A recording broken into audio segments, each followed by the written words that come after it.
नमस्कार. पूर्व माध्यमिक शिष्यवृत्ती परीक्षा इयत्ता 8वीतील गणित या विषयातील संख्याज्ञान या घटकातील संख्यारेषा या उपघटकाचा आज आपण अभ्यास करणार आहोत. संख्यारेषा म्हणजे काय? ज्या रेषेवर मध्यभागी 0 हा बिंदू आरंभ बिंदू मानला जातो व या आरंभ बिंदूच्या डावीकडे समान अंतरावरील बिंदूंवर ऋण संख्या व उजवीकडील समान अंतरावरील बिंदूंवर धन संख्या दर्शविलेल्या असतात त्या रेषेला संख्यारेषा असं म्हणतात. आकृतीत संख्यारेषा दाखवली आहे. या ठिकाणी 0 हा आरंभ बिंदू मध्यभागी आहे आणि शून्याच्या डावीकडे ऋण संख्या तर उजवीकडे धनसंख्या दाखवल्या आहेत. ऋण संख्यांसाठी उणे हे चिन्ह वापरलं जातं, धनसंख्यांसाठी अधिक हे चिन्ह वापरलं जातं. संख्यारेषेवर डावीकडून उजवीकडे जाताना संख्यांची किंमत वाढत जाते व उजवीकडून डावीकडे येताना संख्यांची किंमत कमी होत जाते. उदाहरणार्थ संख्यारेषेवर 3/5, 7/5, 11/5 हे अपूर्णांक दाखवू.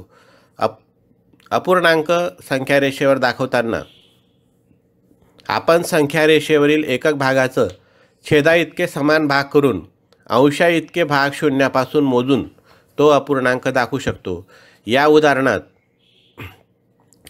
3/5 हा अपूर्णांक असल्याने एकक भागाचे 5 भागात विभाजन केलं आणि त्यापैकी शून्यापासून तिसरा भाग म्हणजेच 3/5, शून्यापासून 7वा भाग म्हणजेच 1, 2, 3, 4, 5, 6, 7 म्हणजेच 7/5, शून्यापासून 11वा भाग म्हणजेच 1, 2, 3, 4, 5, 6, 7, 8, 9, 10, 11 म्हणजेच 11/5 या पद्धतीने संख्यारेषेवर अपूर्णांक संख्या दाखवता येतात.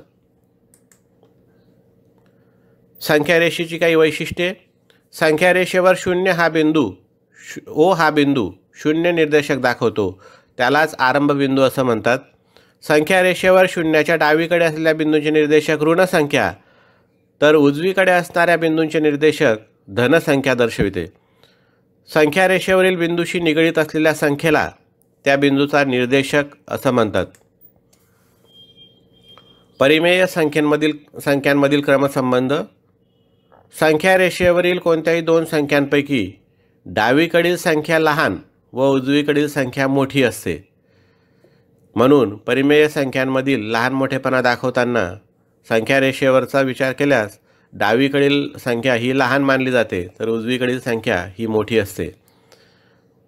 2. संख्यारेषेवर कोणतीही ऋण संख्या ही शून्याच्या डावीकडे असते, म्हणून कोणतीही ऋण संख्या व 0 कोणत्याही धनसंख्येपेक्षा लहान असते. धन्यवाद.